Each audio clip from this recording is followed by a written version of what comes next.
Ano nga ba yung best travel card if you're going to Seoul, South Korea? Yes, maraming options out there but the best travel card in Seoul is the Climate Card and here's why. Una sa lahat, you get unlimited rides sa kanilang subways buses and their town buses. Yes po, opo, unlimited po yan. Magpakasawa ka sa kanilang efficient public transportation. Pangalawa, it has affordable flat rate pricing. So depending on how long you're staying, yun lang din yung babayaran mo. And pwede mo din siya i-renew if gusto nyo mag-extend. Pangatlo, it's simple and convenient. Tap and go function lang din just like a T-Money card except you don't need to reload or worry about balance as long as it's within the valid period.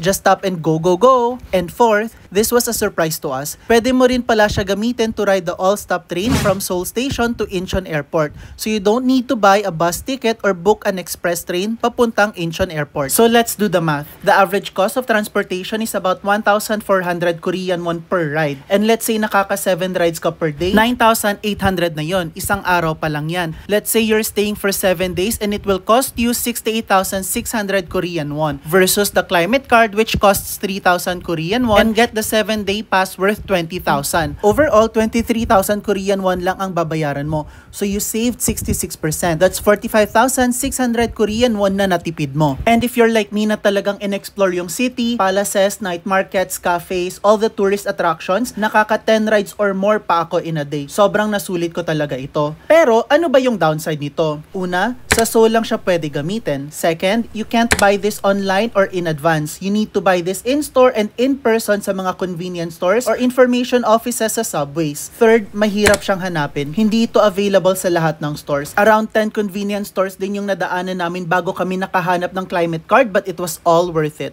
For your future travels, don't forget to use my code and click the link in my bio to get discounts on Klook. Like and follow for more. Key, thanks, bye!